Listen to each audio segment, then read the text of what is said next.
নমস্কার বন্ধুরা, পদ্মদি রান্নাঘরে আপনাদের সবাইকে স্বাগত। বর্ষাকালে প্রচুর পরিমাণে পাকা তাল পাওয়া যায়। পাকা তাল দিয়ে আমরা বিভিন্ন ধরনের পিঠের রেসিপি বানিয়ে থাকি। তবে এইভাবে একবার পাকা তাল দিয়ে পরোটার রেসিপিটা বাড়িতে বানিয়ে দেখতে পারেন। বানানো যেমন সহজ, খেতেও ভীষণ ভালো হয়। আশা করি আপনাদের খুবই ভালো লাগবে। আর এই তালের পরোটার রেসিপিটা শেষ পর্যন্ত দেখার জন্য আপনাদের কাছে অনুরোধ রইল। আশা করি আপনাদের খুবই ভালো লাগবে। তো চলুন তাহলে বানানো শুরু করা যাক। প্রথমে একটা বড় সাইজের পাত্র নিয়েছি। তার মধ্যে দিয়ে দিচ্ছি মেজারমেন্ট কাপের 1 কাপ তালের পাল। আপনারা আপনাদের প্রয়োজন মতো তালের পাল নিয়ে নেবেন। দিয়ে দিলাম হাফ চামচের একটু কম লবণ।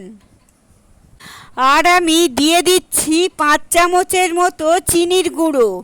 আপনারা চাইলে গোটা চিনিও দিতে পারেন। তবে চিনিটা এভাবে গুঁড়ো করে দিলে পরোটাগুলো খুব সুন্দরভাবে রেডি হবে আর খেতেও ভালো লাগবে। 5 চামচ চিনির গুঁড়ো দিয়েছিলাম। এবার 2 টেবিল চামচের মতো দিয়ে দিলাম সাদা তেল। এখন সমস্ত কিছু একসঙ্গে খুব ভালো করে মিশিয়ে নিতে হবে।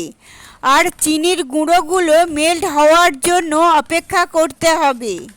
চিনির গুঁড়ো দিয়ে এভাবে মিশ্রণটা রেডি করলে অনেক তাড়াতাড়ি চিনিগুলো মেল্ট হয়ে যাবে।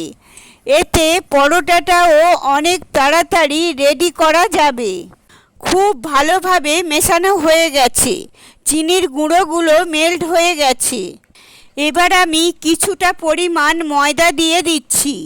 তবে আপনারা চাইলে আটা দিয়েও পরোটাগুলো রেডি করতে পারেন। এভাবে অল্প অল্প ময়দা দিতে হবে আর খুব ভালো করে মেখে একটা ডো রেডি করতে হবে। ডোটা খুব বেশি টাইট বা খুব বেশি নরম করে করার দরকার নেই। যেরকম রুটি বা পরোটা করার জন্য ডোটা রেডি করি, ঠিক সেই রকম করে ডোটা রেডি করতে হবে। অল্প অল্প ময়দা দিয়ে ডোটা রেডি করে নিয়েছিলাম। এখন ডোটা থেকে লেচি কেটে নিতে হবে। লেচিগুলো আমি এখানে একটু বড় সাইজের কাটছি। তবে আপনারা চাইলে মিডিয়াম বা ছোট করেও লেচিগুলো কাটতে পারেন। সমস্ত ডোটা থেকে লেচিগুলো কেটে নিয়েছি। এখন কিচেন স্ল্যাবের ওপরে সামান্য পরিমাণ ময়দা ছড়িয়ে দিলাম। আর একটা লেচি নিয়ে নিলাম। লেচিটাকে গোল বলের মতো করে বানিয়ে প্রেস করে চ্যাপ্টা করে নিতে হবে। তারপর ময়দার মধ্যে লেচিটাকে এভাবে একটু কোট করে নিতে হবে। ভালো করে কোট করা হয়ে গেলে লেচিটাকে একেবারে পাতলা রুটির মতো করে বেলে নিতে হবে। যতটা সম্ভব বড় করে বেলা যায়, ঠিক ততটাই বড় করে বেলতে হবে। মানে একটু পাতলা করে বেলতে হবে। আর পরোটার লেয়ারগুলো খুব সুন্দর হবে। এভাবে একবার পরোটার রেসিপিটা বাড়িতে বানিয়ে দেখতে পারেন। খেতে ভীষণ ভালো হয়। আশা করি আপনাদেরও ভীষণ ভালো লাগবে। বেশ বড় করে একটা রুটি বানিয়ে নিয়েছিলাম। এখন সামান্য পরিমাণ তেল এভাবে ছড়িয়ে দিলাম।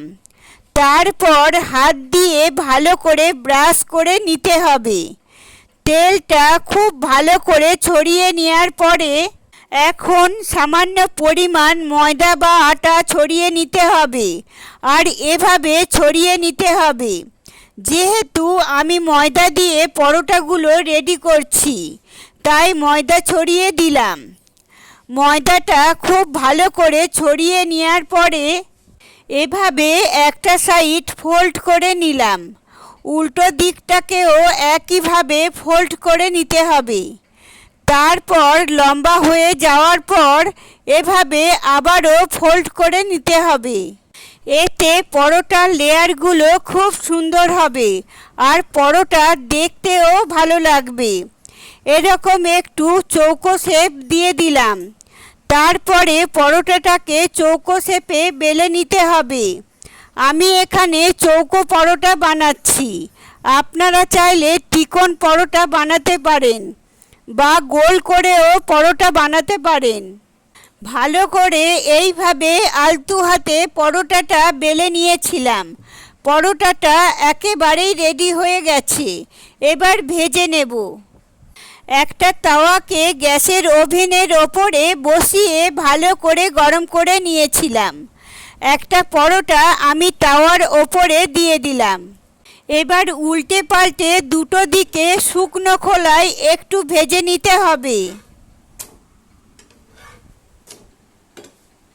যখন পরোটাটা এভাবে একটু ফুলে উঠবে তখন সামান্য পরিমাণ তেল নিতে হবে। তেলটা ছড়িয়ে দিতে হবে আর উল্টে পাল্টে পরোটাটাকে লাল লাল করে ভেজে নিতে হবে। বেশ নরম তুলতুলে হয় আর খেতেও ভালো হয়। বাড়িতে একদিন হলেও তাল পরোটার রেসিপিটা বানিয়ে দেখতে পারেন। দুদিকে উল্টে পাল্টে লাল লাল করে ভেজে নিয়েছিলাম, এবার তুলে নিচ্ছি। বাকি সমস্ত পরোটাগুলো একইভাবে রেডি করে একটা প্লেটের মধ্যে বেশ কয়েকটা পরোটা সার্ভ করে নিয়েছি। আর এই দারুণ স্বাদের নরম তুলতুলে তাল পরোটার রেসিপিটা শেষ পর্যন্ত দেখার জন্য আপনাদের অসংখ্য ধন্যবাদ। ভালো লেগে থাকলে আপনারা যদি ফেসবুক থেকে রেসিপিটা দেখছেন, পেজটিকে ফলো করে নেওয়ার অনুরোধ রইল। ইউটিউব থেকে দেখলে চ্যানেলটি সাবস্ক্রাইব করে নেওয়ার অনুরোধ রইল। পাশে থাকা বেল আইকনটি অবশ্যই ক্লিক করবেন, কারণ আমি যখনই নতুন কোনো রেসিপি আপলোড করব সবার আগে আপনাদের কাছে পৌঁছে যাবে। আপনারা সবাই ভালো থাকবেন, সুস্থ থাকবেন। ধন্যবাদ।